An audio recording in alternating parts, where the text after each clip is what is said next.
Ryan, thank you so much for joining us today, man. Really excited to be speaking with you. And it's interesting because as we've gotten EcomCon out there, there's a lot of people involved in e-commerce who said, hey, I'm excited to listen to this person and that person. But we've had a lot of people say, man, I'm just interested to hear from Ryan. I follow this guy. He's one of my mentors. And so it's incredible to see kind of the cross-platform or the cross-industry influence that you have. So thanks for joining us today. Man, I don't know if you're telling me the truth or not, but either way, I feel good about that, man. That's and you caught me right as I was taking a drink, so I apologize about that. But either way, I'm excited, man. I'm looking forward to having our discussion today.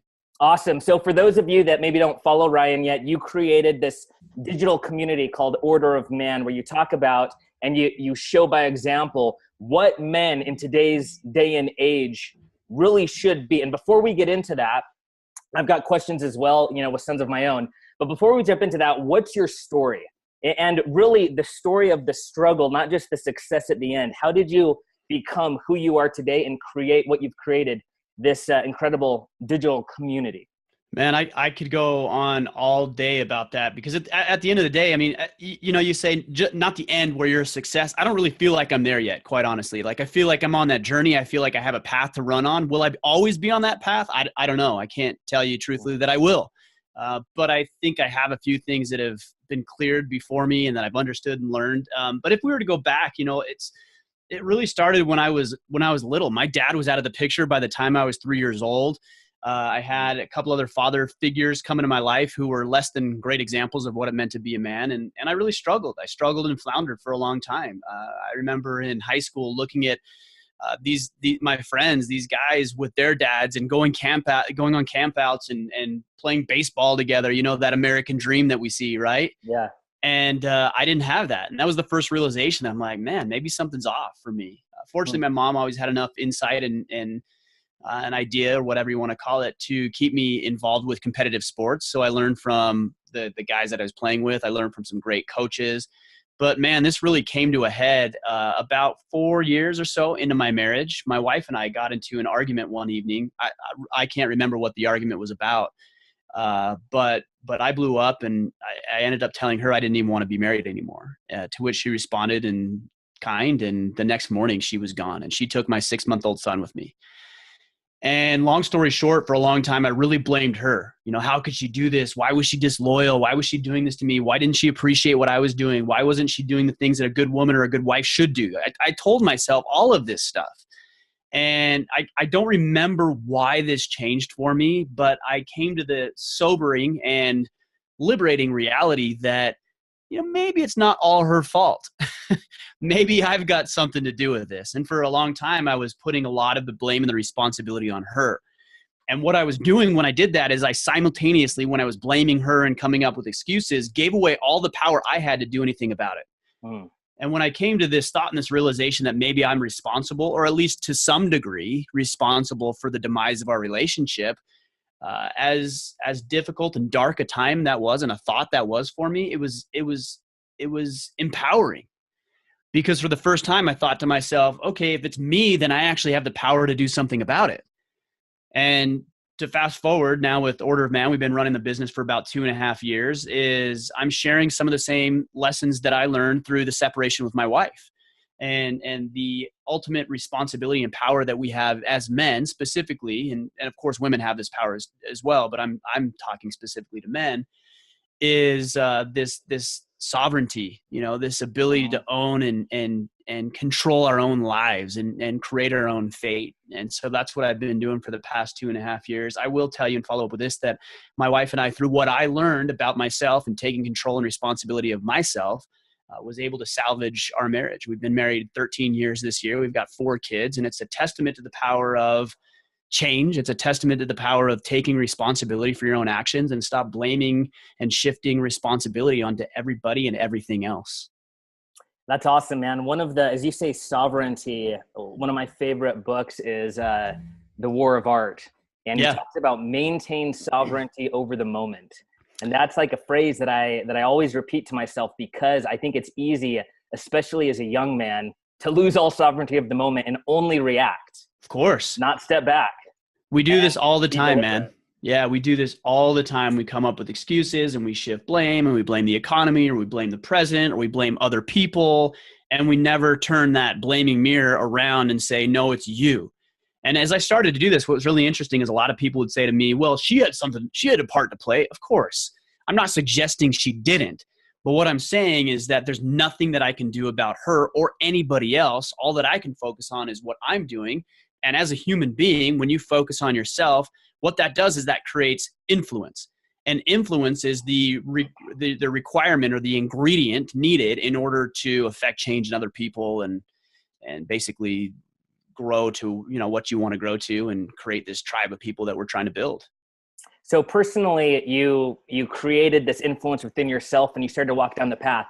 What's now the story? Because that's the background that makes Order of Man possible, because a tribe needs a leader, it needs a calling, it needs, a manifesto sort in way in order to get people to buy in. But what was the history of the Order of Man group specifically? What caused you to think, you know what, I should create this tribe? And then how did you go through that? Yeah. So as I started to have, and this was difficult because I started to have some of these discussions. There was a close circle of friends for me who knew what I was going through, who knew what I was dealing with a separation and not being with my wife and kid, and who knew that I was 50 pounds overweight and knew that my businesses were failing, all of these things that I had created for myself. And the more that I started talking about these things, the more that I realized men need to have these conversations, because we don't. Generally speaking, women are great at this stuff. My wife has every month, in addition to everything else that she does with her friends and her sister and her mom and everything else, she's got girlfriends that come over, and there's like 20 of them, and they play bunco, and I don't even know what that game is, but they all get together and do their thing. And as much as I don't want to be involved with what she's doing up there, I admire what she's doing. And I recognize that as I was sharing these stories, guys are like, yeah, man, I'm going through the same thing. I went through a separation, or I grew up without a father figure. And I'm like, how come I didn't know this stuff? And the reason is because we are conditioned as men not to share our vulnerabilities, not to share weaknesses, not to share our shortcomings or our own inadequacies. And as I began to do that, I think I really, in a way, gave permission for other people to do the same thing. So these guys who were like, yeah, I'm dealing with all this shit in my life and I don't know how to overcome it. Now I've got this bearded guy telling me that it's okay to share because he's sharing his baggage. Yeah. And so we started to do this just at a local level, just getting together with friends and having conversations. And I saw what was out there by way of helping men, quote unquote, become better men. And there's some great information out there, but I saw a gap between what we as men know we should be doing and then what we're actually doing. Right. And I figured that I had something to share, and my niche was bridging the gap between what we know and what we do. And so I threw my hat in the ring and I said, I want to create a brotherhood. I want to create an organization that takes guys from the knowledge to the application of that knowledge in order to better themselves and the lives of the people they care about. And so specifically, that's when we launched Order of Man. And I called it Order of Man because I wanted to create an order, a brotherhood, a society, a fraternity. I don't care a tribe, what word you use, but I wanted to create something that allowed men to band together, grow from our strengths, grow from our weaknesses, and then apply the information that we're learning and actually improve our lives. So when you started that, I just finished an interview with a couple of engineers that created a successful enterprise. And what amazed me, because I'm not this way, was the 2 years of preparation of the product design, the planning, everything, not totally pre-revenue, and everything that they went through so that by the time they did launch, it was the end product that they actually wanted. And I compare that with myself, which I'm quick start, just minimum viable product, get out there and see whether or not the market accepts it. Did you sit down and actually design, okay, this is, and obviously in your head, we all see what we want the end result to be, but I mean literally pen and paper, total design, this is what it's gonna look like. When this question comes up, this is how I'll respond, and draw that out beforehand? Or have you been putting kind of the plane together as you take off? The latter. When I started in March of 2015. I think I had the idea for maybe 60 days. I was like, man, I really want to start something. I'm going to do something. And I decided I was running a podcast based around, I'm a financial advisor by trade. So I was running a podcast based around sharing financial information for healthcare professionals. So I knew to some degree how podcasting worked. I had 20 episodes under my belt, not a lot, but I knew how to get started. And so from the time that I had this idea, like I want to start, to the naming to the website to the podcast launch was probably 60 days. And when we started, it's actually completely different than when I started. My idea is that I was going to generate this organization, and we were going to have so many men come into this thing, and I was going to generate revenue through advertisements on the site and podcast. Oh, interesting. Yeah, that was my initial objective. And I realized very quickly that there's other companies doing this. You don't get paid very much for doing that kind of thing. And so I just kind of had faith that I was going to build and develop and morph this thing. And it took me about 8 months, I think, 8 months of doing the podcast, 8 months of doing the blog, being engaged before I actually launched my first product. And the first product launched in November of 2015. So 8-9 months later, right? And that was Iron Council. And you're part of the Iron Council. Yeah. Iron Council now is different than what it was when we began. We launched it as initially a 12-week course. You go from start to finish, then you're done, cut it off, move on, do whatever. So to your point about building the plane as you're flying, we recognized very quickly that this was a great medium to not only generate revenue, but also to affect the lives of the people that we're working to affect. But we also recognize there's a need for ongoing information, and these guys want more than just, hey, the next 12 weeks. So we're constantly evolving, constantly growing. If you were to say to me, you know, come up with a perfect plan, I wouldn't even know what that looks like because things change so quickly for me. I'm not saying it's the wrong way. It's working out for the guys that you had on, but it's the wrong way for me. Yeah, so interesting. As I talk with a lot of people, there's this trend right now to create these online communities of like minds. And the end goal for most people is to monetize that. It fulfills an intrinsic need, but the amount of people that would continue to do it if it wasn't monetized, I think, is limited. Sure. So looking at this, their goal is then typically to drive traffic elsewhere or to create some sort of subscription service internally and then provide a benefit outside of that. But where they fall, as I've spoken to many of the people that are doing this and a handful that have been successful, because like everything in life, there's very few that actually achieve it. Of course. Where they fail is actually in finding and pulling in a sufficient number of people that engage. Sure. How did you overcome that? The best answer that I can give you is that I engaged myself. So I think what a lot of times people will do, especially as like the quote unquote, I'm the leader, right? So they put themselves on the mantle, right? Like I'm up here and these are my people. And rather than that, I've taken the approach of I'm not up here, I'm here among the people, right? Like I'm here with you guys. I've never once said I'm a guru. I've never once said I'm an expert. I've never once said I have this all figured out. I've never once even said, follow me. All I've said is I'm going on this journey. I want to be a better husband. I want to be a better father. I want to get my health in shape. I want to start this business. Come with me. Let's do this together. Is this something you're interested in? Yes, I'm interested. Cool. Come with us. Let's do this together. And so when you notice the things that I do when I make posts in our Facebook group or podcast or whatever medium that we happen to be sharing, it's never like I've got this always all figured out. It's always a position of humility. And it's not a gaming tactic. It truly is humility. Like I want to know what makes businesses work. I want to know from my guests. I want to share, guys, here's what I struggled with. Like I got in an argument with my wife last night about something that was absolutely ridiculous. And I ate my words this morning and apologized to her. That's real stuff. Yeah. If I don't share that stuff, then you don't give permission for anybody else to, like you said, and the word you used was to engage. You have to be engaging in a real way. We live in this world where it's so easy to trick and coerce and manipulate and fake people out because you're not sharing who you really are. The more of you, flaws and all that you share, the more you give permission for people to be real about their lives. And that's the power that we've had, I think. So was your early traffic then, because a lot of people that are watching, you know, they're interested in the self-realization, but they're really interested in the building of this digital community, merging it into physical with live events and stuff like that.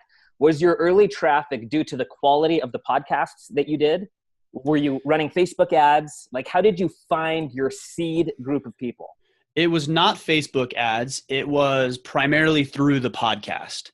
A lot of guys listen to the podcast. We hear the term avatar, right? Like who's your ideal audience or whatever. I never did that when I started because my ideal audience was me. So I don't have to identify like who I am, like what are my political affiliations? What is it? Like I know that stuff, right? Yeah. So the conversations I had with people were never a manipulated version of what I would say. It was exactly what I would say. And guys that would say it the same way I say it or who have thought it for a long time are like, oh, finally, like I can't tell you how often I get these messages. Finally, somebody thinks like me. It's like, that's not finally. It's just finally somebody's willing to say it. And so the bulk of our initial tribe, if you will, it was the podcast. So we were very deliberate and intentional about who was brought onto the show, what their message was. Did it even resonate with me? I didn't worry about the audience. I said, does this resonate with me? And if the answer was yes, then we would invite that individual to be on the show. If the answer was no, then no, we wouldn't invite that person to be on the show. So I think through the podcast and tapping into these networks of the other audiences that I had, like some early guests that I've had on, Jocko Willink was fairly early. Wow. I mean, that was a big guest. Brett McKay with Art of Manliness was fairly early. Larry Hagner, Good Dad Project. Andy Frisilla was fairly early with MFCEO. These are all guys that talk in the same way that I would communicate, minus a few swear words from Andy specifically. But this is a message that resonates. And so all of a sudden I build credibility in the eyes of the few people who are following me, and the mass of people that were following these other people now said, oh, this guy knows Ryan, like, and he's had him on a show. Like, I need to figure out what this Ryan guy's up to. And so that's how we're able to tap into and leverage the credibility of these other people who we knew would resonate with the guys we were trying to resonate with. Yeah, it's so interesting because we tend to forget about the fact that birds of a feather flock together. If you scratch your own itch, it scratches everybody else's. Exactly. More specifically, like we hone in on this because a lot of it requires successful targeting. And the person that you know how to target is you yourself. Whether you're doing that with Facebook ads, Google ads, or you're putting content out there to the universe, but you're making it pertinent to yourself. That concept is critical. And I've seen, especially as I talk to people, most people had multiple failures before they hit it. And when they hit it because they were hitting it, they were giving something to themselves. That's the difference, huge difference. Because what people will do, and here's a huge mistake, is they'll have this idea and they have this person like they want to serve in their mind. They're like, I want to serve this person. I want to serve myself. I want to create something that would be beneficial for me. And then what they do is they go into this marketing phase or the strategy of marketing. They're like, okay, now I want to appeal to everybody. Yeah. And so what they do is they take this amazing idea and this amazing information and concept, and then they just like dump a bunch of water in it and water it and dilute it all down. So it's actually meaningless to anybody, let alone the ideal person who would really gain value from what you do. So I didn't know when I was doing this that this was the right way to do this. I think I kind of stumbled upon it. But I literally, the very first thing that I did when I started my business, again, not by intention, is that I cut out half of the population as potential clients of mine. Mm-hmm. Right? Like I said, women, I love you, but this is not for you. I love you. You can get what you need. Just do it over there because you're not doing it here. And that wasn't an exclusionary tactic. It was an inclusionary tactic for the men who I truly wanted to serve and be able to have conversations with them free of some other conversations that tend to change when the opposite sex is involved. That's good. So this paradigm that you've kind of talked about, where as people build tribes or whatever you want to call it, right? We'll call it a tribe just for the sake of this specific conversation. But this idea where as a leader, they've got to have zero vulnerability. They've got to have all the answers and become, as a result of that, inauthentic. That we've kind of touched on that. But let's talk about that dichotomy between when you act like you've got all the answers, which no one does, and when you are open and vulnerable, and how that strengthens you and how that strengthens your tribe. What have you seen specifically in that regard? So here's the deal. You said it perfectly. Everybody knows you don't have it figured out. So for you to think that you're fooling people, you're just being delusional. Like if you think you're perfect or you think you can fool people into thinking you're perfect, then you're absolutely ridiculous. And I think society is fed up with the perfect, quote unquote, perfect mold of what a man is supposed to be, or a woman, or an actor, or an entertainer. What's my body supposed to be? What clothes am I supposed to wear? What words am I supposed to use? right? We see this stuff on Instagram and Facebook and all these social media channels. And when I see that, I'm like, delete, done. I don't want anything to do with that, because I know they're faking it in order to achieve an outcome. Yeah. Versus somebody who says, here I am. Because essentially when I share the shortcomings that I have, I'm essentially asking people to judge me, right? Which is a very difficult thing to do, because I'm saying, here's my dirtiest, darkest secrets, and I'm just going to share them with you, and then you can judge the kind of person that I am. And that's not an easy thing, but that's the right move, because when you do that, what I've seen people do, and they've commented and said things and send me messages that say, thank you for expressing who you really are, or thank you for telling me about that pitfall that you had. I actually dealt with that last month, and I'm glad to know that there's a way through it, right? Like specifically, I put out a video. This was probably 3 or 4 months into the process, and it was titled "Why My Wife Left Me." Mm-hmm. And I put it on YouTube, and it's my most viewed video. I still get messages 2 years later from guys that say, I just watched your video. I literally cried in that video.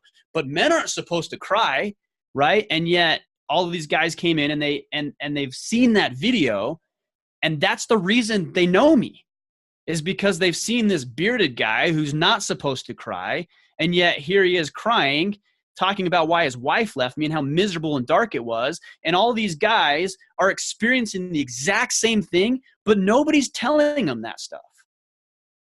Nobody's telling them the baggage that they have. And what they're saying is, they're saying, oh, if you're going through a separation, then you just need to communicate with her and show you love her. And it's like, well, that sounds really wonderful, but that's not reality.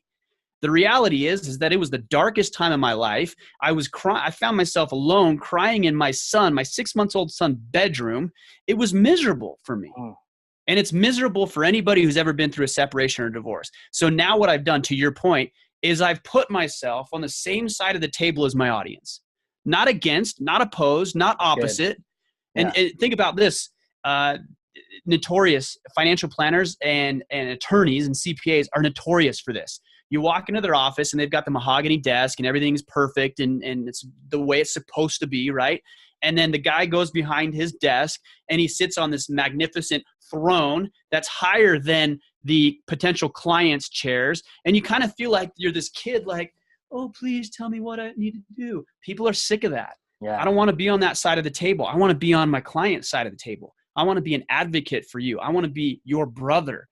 And I want to attack whatever we're trying to attack together. And the only way I can do that is to put myself on the same side of your table and let you know that I have flaws as well. That's good, man. So if we transition from creating that community to shamelessly monetizing it, because I've spoken with probably 24 people who have created communities, and they talk about the early communities that they created, or the early tribes, and they would kind of apologize and attempt to monetize it through an apology. Yeah. And it utterly failed. Of course. And so how did you shamelessly monetize the community? And when people attack you for that, because no doubt there's going to be trolls that talk about this, how do you deal with that? Yeah. Well, so my thought is, and I'll even tell the guys, because remember, I want to be an open book. I want to tell everything. So I'll tell the guys, hey guys, I want to make millions of dollars doing this. I don't think there's anything wrong with saying that. And anybody who doesn't kind of inherently know that in the back of their mind anyways is kind of just foolish. Yeah. So if I have a guy coming into the community that gets upset that I'm making money off the business, that's probably not somebody I'm interested in having anyways, because he's an idiot. He's an idiot and or he's delusional, right? Like this is how it works. And there's no discrepancy in my mind between serving people and making money. I can do both. And there's a time and place. Sometimes I'm going to serve people just because I want to serve, not in the anticipation of monetary gain. And sometimes I'm going to serve people and be rewarded monetarily so that I can continue to serve people. And that's the point. I cannot affect the type of change I want to affect in this world to the degree that I want to affect it without finding a way to provide for my needs financially, to put food on the table, to go on the vacations that I want to go on, to be able to recharge the way I want to recharge, to purchase the gym memberships, to look the way I want to look, to spend time the way I want to spend it. I can't do that without money. And the more money that I acquire in my business, the more capable I am of serving the people that I want to serve.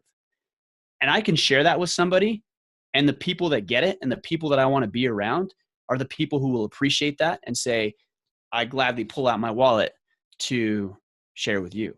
This is about trading value. Not forget about money. It's about value. I value money in the interaction because I can go do what I want with it. And you value the advice or the information that I'm going to share with you. This is just capitalism at its finest. And I love it. I wish I could tell you, like, how do you get over that? I think sometimes you just got to execute and do it. And then you just grow and develop and learn that it's not really that bad. It's actually a very good thing. So the Ryan maybe 4 years ago, right? And the Ryan today, what's the difference? What has your community specifically done for you? Not on the opposite end, but you, both internally and then externally, what everyone sees. And you try to be as transparent as possible, but there's always, you know, we've got skin here. There is a little bit of a disconnect between the internal and the external. Sure. For me, internally, it's a level and like a newfound level of confidence. I've always felt out of place, man. Always. As long as I can remember, I felt out of place. I felt awkward on the football team. I felt awkward at school, even with buddies. Like I didn't quite feel like I had this thing, or I was like part of the in group or whatever. Always just felt awkward.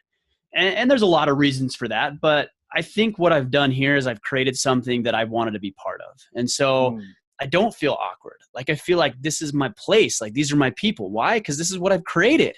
Yeah. Right. Like I found a place that appeals to me because I've created it. So I walk around with my head a little higher, right? Because I have this newfound sense of confidence knowing that I'm enough, that I'm adequate, that the things that I'm doing and even my shortcomings are okay because that's who I am as a human being. And through that confidence, it's permeated every element of my life, my relationship with my wife, my relationship with my kids, what I do in the community, the money that I make, the health journey that I'm on.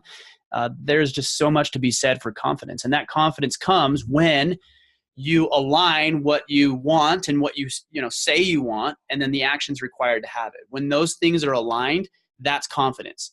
The lack of confidence is knowing that you want something, but not doing the work required to have that. And that disconnect between the two is always going to create a lack in confidence. So for me, the community has really kept me accountable.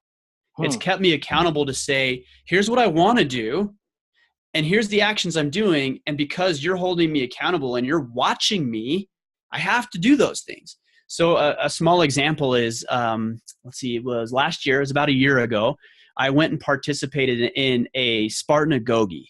And the Spartan-A-Gogi is a 60-hour endurance event. It was amazing, and it was hell all mixed together in one. It was a fun but horrible experience. And I signed up for it, and I had 10 other guys that were in the Iron Council that signed up for it as well. And I think only 7 of us ended up going. And I got 24 hours into this thing, and I'm like, man, I'm going to quit. And they had this bell that you had to ring. If you wanted to quit, you had to go ring this bell. And it was shaped in the thing of a Spartan helmet. And it was going through my mind. I'm like, I'm going to quit. I'm going to quit. I'm going to walk over there. I'm going to ring that bell. And there was 2 things that was keeping me from doing that. One was my family. I can get into a discussion another time. There's some specific things there. And the other was that I had 30,000 guys who knew that I was going to go do the Spartan-A-Gogi. Like, what right do I have to come back and say, sorry, guys, I told you to be mentally tough, but I'm not willing to do it for myself. And so now I have this newfound level of accountability, knowing that eyes are on me and I have to marry what I want and what I do. And that creates the confidence. So let's say that Facebook bans Order of Man suddenly. You violate their terms of service, whatever the case, it's gone. Yeah. And you're starting from scratch. Yeah. Podcast gone, everything is gone. What are the few things that if you do not do these, it doesn't matter if you have all the tactics, all the right strategy, all the money in the world, if you don't do these things, you will not recreate what you have right now? I think first and foremost, it's and we'll get tactical as well, but I think it's just an understanding that you're going to alienate some people and be comfortable and okay with that. I think that's one of the biggest pitfalls that keeps people from launching, is they're so worried about, like, what if my Aunt Susie doesn't approve of what I say? Or what if my friend that I've known for 30 years doesn't like who I'm becoming? And so we base our decisions around what other people are doing. So first and foremost, and this is not very tactical, but first and foremost, it's understanding that you're going to alienate people. They're not going to like everything that you have to say, and you have to be completely comfortable with that. So that's step number one. Step number 2 is you have to find a way to put yourself out there. If Facebook's gone, okay, you have podcasting. If podcasting's gone, you have YouTube. If YouTube's gone, you have a blog. If that's gone, you have Twitter. If that's gone, you have Instagram. Like, there's so many platforms. Find a platform that works for you and build a community and engagement around that platform. There's certain nuances between each platform. Figure out what those nuances are and make something work. I believe that Facebook has the greatest ability to create community out of any of the social media networks and platforms out there. But that's not to say I couldn't recreate the same thing somewhere else. Slack is another tool that I've been using a little bit more lately. Very, very powerful tool, and can recreate a lot of the same community type environments that we're talking about. So I would say foster a community where you are, wherever you are. So you've got, the first step is know you're going to alienate people and be okay with that. Second step is create and foster the community. Outside of that, man, I don't know. I think those are the first 2 steps. Like, what more is there? You can think about a product down the road, but as far as launching a business, that's how you do it. So regarding community, one of the pitfalls that I think people in general fall into is their lack of consistency. Yes. And the complete lack of persistence. Yes. So in building a community, what role does consistency and persistence play? Well, it depends on the community, because you can define community a lot of different ways, and there's a lot of different communities that you can create, right? So a Facebook group, for example, when I launched the Facebook group, which is the community, I was posting in there 3 times a day.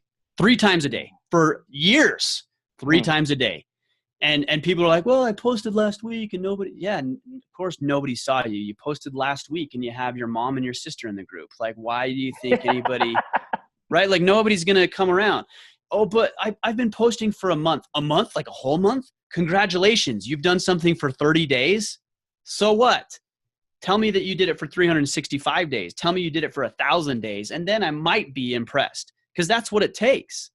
So find what that consistency is. So consistency in the Facebook group was 3 times a day. It's less now because there's 37,000 guys having conversations. I don't need to be as active as I once was. Yeah. In my personal page, it's 2 times a day. Instagram, 1 time per day. Twitter, 1 to 3 times per day. Podcast, twice a week. Go back and look at my stuff, and you will be hard pressed, if not impossible, to find a day that I have missed. And that's the level of dedication and commitment that it requires. I coach guys on how to do some of this stuff. And I know there's people listening to this that are going to hear what we're saying about consistency and persistence. And they're going to say, I'm going to do it. I'm going to do it. And they're going to do it for 30 or 60 days. Nobody's going to be coming down to beat their doors down, and they're going to give up, or they're going to scale back. Oh, Ryan, life's busy. Life's hard. I had this and I had that. I appreciate that. If that's the case, don't use it as an excuse. Just say that's the reason. Okay. The reason I didn't do this was because I was engaged with my family. Cool. Then you made a deliberate choice. But if you're making an excuse saying, I really want to get this done and be persistent and consistent with this stuff, but my family, okay, that's an excuse. Don't say that. Pick one and roll with it. So yeah, I mean, consistency and persistence, huge, huge. So do you have kind of an outline, a calendar, a schedule, and what does the team behind the curtains look like that isn't forward facing? Do you have a series of VAs that help with this? Like, do you have software that does it? What does your strategy on the back end for content look like? So this comes back to the building your plane as you're flying it kind of thing in theory that you talked about for a long time. And up to this point, actually, I do a lot of it myself. So I've got a disciplined schedule of what I need to do each and every morning. Like, I have to make this post this morning and this post this morning. Facebook, I've got systems in place. So Facebook, my personal Facebook page, for example, is I know I'm going to post at breakfast, lunch, and dinner. Why those 3 times? Because I eat and I can remember post, breakfast, lunch, and dinner. So create those systems. I think that's really important. Up until about the past 4 months, we just brought on somebody permanently within the organization to help me organize some of the chaos. And what he said, and he's said it perfectly, is he said, Ryan, you've done a very, very good job at starting a lot of little brush fires everywhere. And it's my job now to manage the team that figures out which fire we address first. Gotcha. And it's true. But I think entrepreneurially, that's kind of our spirit, right? It's like, oh, let's go do this. And oh, this sounds cool. Let's go do this. And a lot of us can be successful with this for so long. But if you want to scale and leverage and grow and build, like, you're going to have to find some organization around that. I'm just learning that now. So if I were to tell you I'm an expert in that stuff, I'd be lying. I'm not. I'm learning along the way. So before we jump into the merging of digital to physical communities, I've got a question that I personally have been trying to figure out for years. And while I don't want to utterly fail, I feel like I am. And that is removing the sense of entitlement that my children are getting outside of the home environment, removing that when they're back in the home environment, and teaching them, instilling in them a work ethic that I really don't see their friends have. And I'll illustrate this with an example. A few days ago, cut a tree down in my yard, and we're pulling it all away. Something called me away. And so I was like, Jace, he's my 10-year-old. I was like, get all that wood and go stack it over there. And he said, go hire someone to do it. And like, first off, I mean, the back talk is incredible, but what are you personally doing to remove this entitlement and teach your kids what is necessary for them not to fall into the flood of this entitlement that seems to just be rampant amongst that generation? Sure. Yeah. I've got a couple of different examples here. One, I think that we need to do a better job as parents, myself included, I put myself in this category as well, is we need to allow them to be leaders. I think so often we look at ourselves as the leadership role, and we are. That makes sense. Of course, that's our responsibility. But I think at the same time, we're not raising kids, we're raising adults. So in order to do that, we need to give them experience in leading their own lives. So, and I don't know the situation with the splitting and the cutting wood and moving it, but it might just be a simple switch in the way you have a conversation. Jace, is that his name? Jace, yeah. Jace. So, hey, Jace, I got to go take this call. What needs to be done? Like, what should we do? Now you put him in charge, and he's like, oh, we need to move the wood here. This wood's got to be split. Maybe he still says hire somebody, and you say, hey, that's a really good thought. Do you have the money to pay for that? Because this is your project. Right? Yeah. And now he's like, no, okay, that's fine. Well, what other resources could we use? Well, we really only have our own hands and back. All right, let's do that. Maybe next time we can consider hiring somebody if we're able to sell this wood. Right? So what we do now is we give complete and utter ownership and leadership of those projects to our children. It could be as simple as going on a hike with my kids, for example, and I'll let my kids go out front, and they'll turn around. Dad, what route should we take? I'm like, I don't know, dude. I'm following you. And then we come to the fork in the road. Oh, should we go left or right? I don't know. Which one do you want? And they say left. And we go left, and there's a dead end. And he's like, oh, there's a dead end. I'm like, cool. What should we do? Turn around and go to the other one. So you're letting your kids in a controlled environment. You're letting them figure it out on their own and realize that it's not really that hard. You just need to tap into some resources and have some intuition and critical thinking that will help you overcome some of this stuff. So I think putting them in a position of leadership is critical if you expect and want them to grow and develop into self-sufficient adults. So that's interesting, putting people in a position of leadership. I found in Order of Man and the Iron Council, you have a bunch of members who are also pseudo leaders within that. Yeah. Was that absolutely deliberate? Of course. Like, they're going to have more skin in the game if I would love for everybody in the Iron Council. There's 330 members, I think, as of this morning. I would love to have 330 roles that each of these guys need to fulfill, because that's our job as men. Like, we have responsibilities, we have obligations, we have priorities. And if you think you can come into the Iron Council or anywhere else and not participate and not give back, even though you're paying to be there, you got another thing coming. Like, you got to participate. That's how you're going to get the maximum level of results from your membership within the Iron Council. That's interesting. So you, from the beginning, from what I understand, because I wasn't in it in the beginning, you knew that you were going to create a physical events that kind of creates its own physical community off of the digital community that exists, right? I did not know that. Oh, no. You didn't know that? Okay. No. Gotcha. But you've done that a couple times now. Yes, we've done it. I didn't know when we started we were going to do that. Gotcha. So having done it a few times now, what are the major takeaways that you've got from that?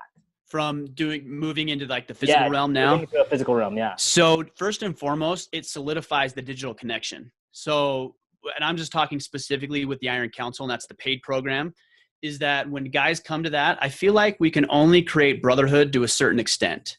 Like, there's only so far you can go online. And now that we've created a 3.5-day experience where we have 28 guys fly in from all over, and we literally try to make them bleed, sweat, and cry, like, that's that bonds them and forges them together. Guys are getting together locally. We just did a regional meetup in Kansas City with 75 guys. I think 30 or 35 of them were inside the Iron Council. Now these guys come back into the digital realm, and they're so much more connected. Like, you can see it. They have inside jokes, and they have lingo, and they're talking to each other differently, and they're calling each other out on their bullshit a little bit better because they know them. They have permission to do that now. There's something to be said for physical connection, and it's going to be more so the more that we remove ourselves from physical connection and move into this digital space. I'm not one of those guys who says that, oh, technology is ruining blah, blah. No, it's not. Because I wouldn't have the type of connections that I have with these guys if it weren't for technology. But I'm saying if you can find a way to marry the two, man, you're in a beautiful spot. So in closing here, and before we do that, I want to ask, where can people find you? And tell us a little bit about the course that you've made that's specifically regarding this topic.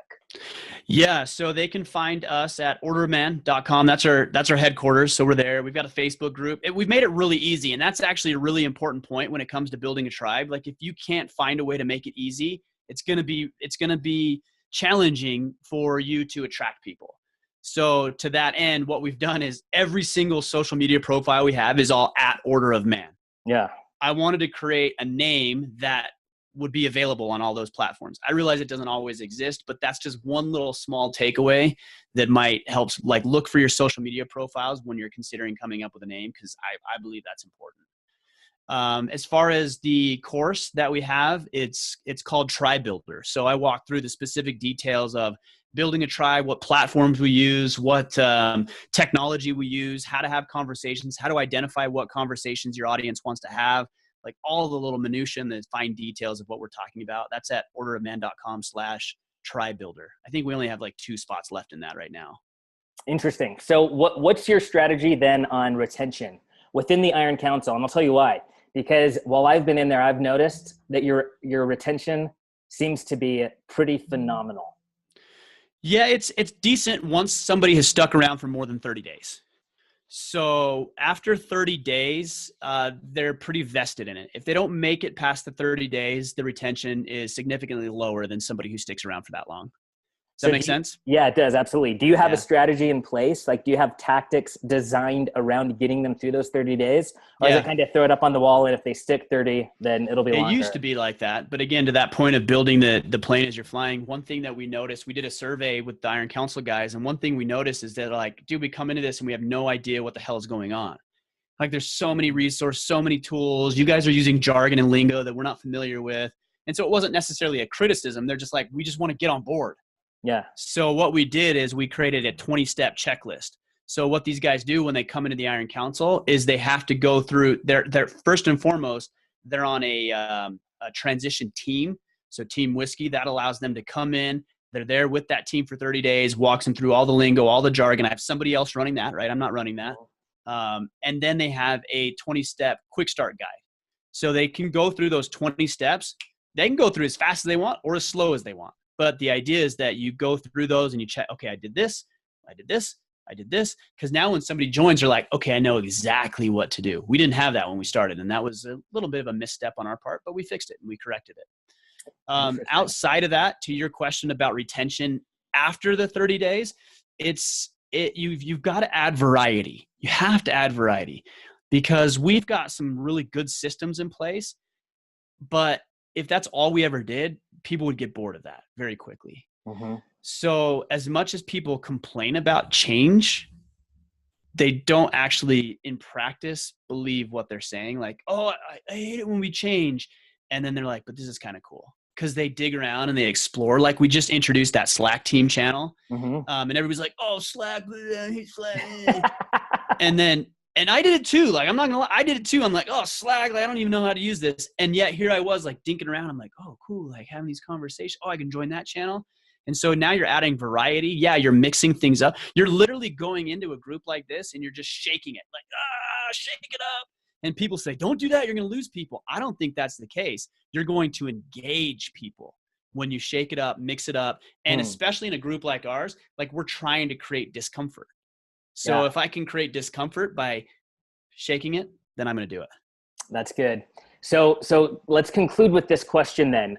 the world is full of people that think about what they want to be, what they want to do, what they want to create. Out of that segment, which is the entire population, there are fewer people that actually talk about it. But the ones that actually do what they think and say they want to do are the ones not that have one-hit wonders, but that consistently pile up the small daily or weekly actions that then create or build Rome. So your own personal life, what are those daily and weekly consistencies that have allowed you, that you attribute what you've created to? That routine that does not, usually at least, alter. Right. Yeah. So it's a really good question. And here's the deal. And something I want everybody to understand, this stuff is not sexy.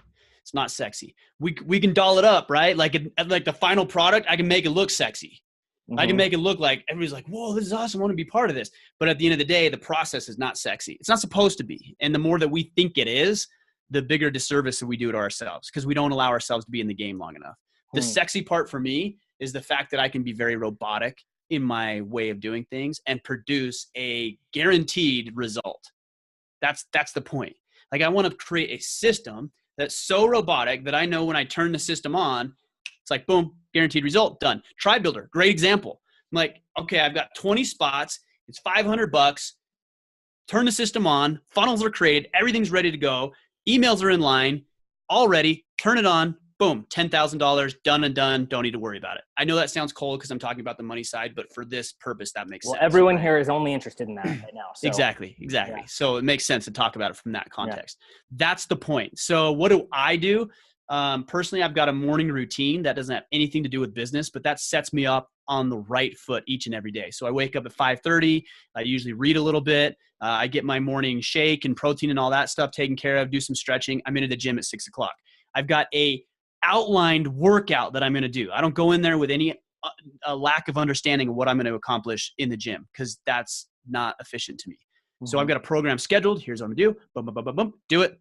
Get home, read scriptures with my family, do a little morning meeting to get all on the same page, have breakfast together, come into the office. Here's specifically with the business, plan every single day. Every single day you have to plan your day. Here's what I need to get done. Here's what I'm going to do first. Here's where I'm going to take breaks. Here's where I'm going to build in buffers. And so I'm taking 15 to 20 minutes every single day in planning out the day. If you're not doing that, you're not efficient as you need to be. So that's step number one. Step number two is to line out my social media posts. Social media is the way that I communicate with the world. So that is so, so critical to me. What am I going to say? When am I going to say it? What platforms am I going to use? What pictures am I going to use? And if I had my phone, I don't know where my phone's over here. On my phone, I have a little notepad that, like, if I get inspiration for a post, like let's say I'm driving down the road and I see a billboard, I'm like, oh, that's interesting. I should talk about that. Then I just jot it down in that phone app real quick, so that at any given point, if I were to pull that up and scroll down, you could see I literally have hundreds of different topics I can talk about. I have to have something on hand, because if I try to think of something in the moment, I may or may not have something to talk about. Yeah. So that, to me, having a queue of things that I can pull from is very, very important to me. And then the third point that I make, because I think you said 3, is what I call an after action review. So at the end of every day, I've got my plan, right? So like, here's my plan. I've executed the plan, which is what I just talked about. And now I go back and I actually review the plan. So here's what I got done. Here's what I didn't get done. Here's where I excelled. Like, I really thrived in that interview I did today with Trevor, and I felt good because of this. But I forgot to talk about this in the interview. So next time I have a type of interview like this, here's where I'm going to do better. And here's how I'm going to improve moving forward.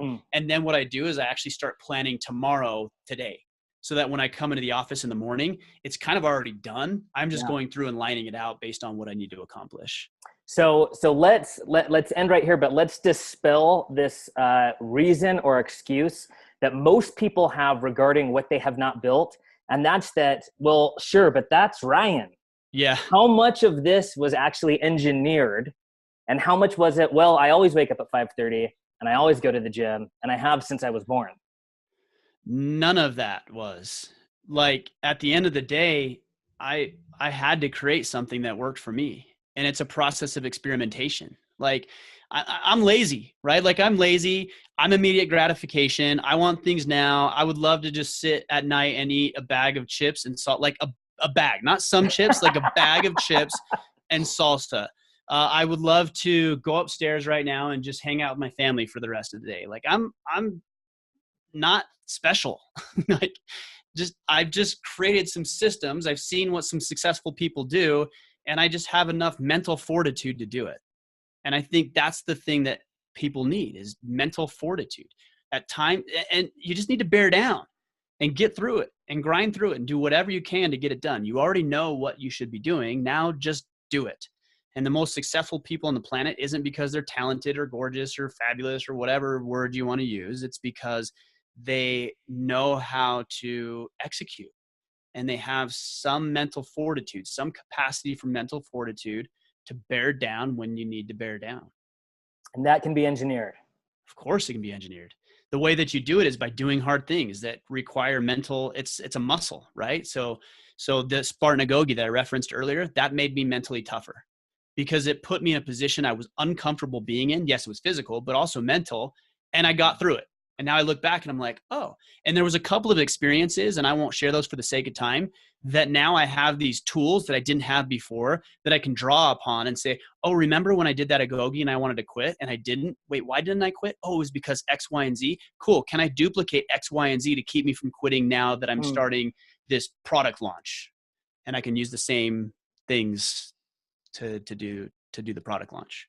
Awesome. Ryan, thank you so much for the time, man. Super valuable. Guys, you can find @Order of Man on every social media channel, but Facebook is the preferred one, right? Absolutely. Get in touch with you. And on iTunes, the podcast is Order of Man Podcast.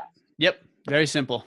Awesome. Thanks so much, man. We're going to link to you below. Thank you for your time. Chat with you soon. Appreciate it, brother.